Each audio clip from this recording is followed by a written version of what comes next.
Remine Docs Plus has all your standard stipulations, called clauses, at your fingertips so you can easily include them in your documents.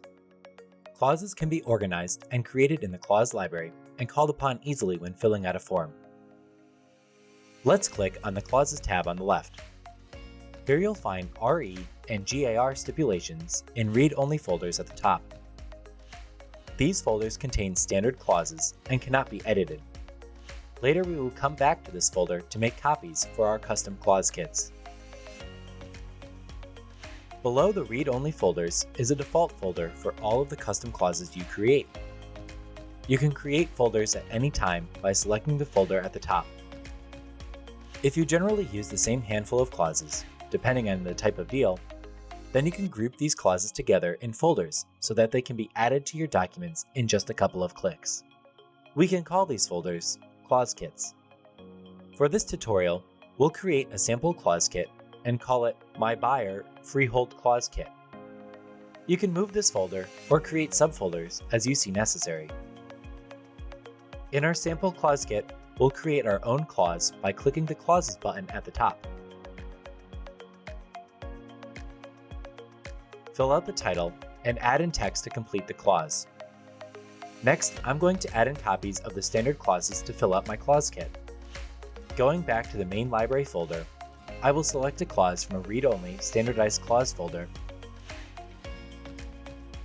and open it up to make sure this is the clause I want to add. This one looks right to me, so now I make a copy by clicking the Make a Copy button in the top right, locate my clause kit folder, and add it there.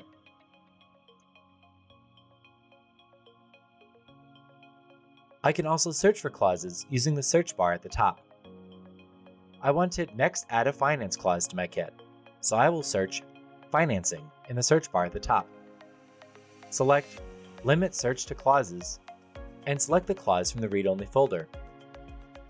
By selecting the read-only clause, you are ensuring that the clause is exactly how it was provided from your MLS. Now my clause kit has 3 clauses in it. 1 clause I created, and 2 default clauses. However, one of my clauses is not exactly what I want it to be. I was not able to change the original appliance clause because it was in a read-only folder. Now that the copy has been made and is in my clause kit, I can customize it. Select the clause, then click Edit in the top right. Now I can add whatever I want to this clause, and this edit will appear every time I use this clause kit. Later, when I'm filling in a purchase agreement, rather than adding in these clauses one by one, I can add them all at once from my clause kit folder. Click into the grayed out box to add a clause. In the pop-up window, locate the clause kit, preview your clauses to double check that they are correct, select all, and then click Done to add your clause kit to the form. Here are your clauses that you can now move around and edit if you need to. Once you are done, the completed form will look like this. For more information, click the Support tab in the bottom left corner.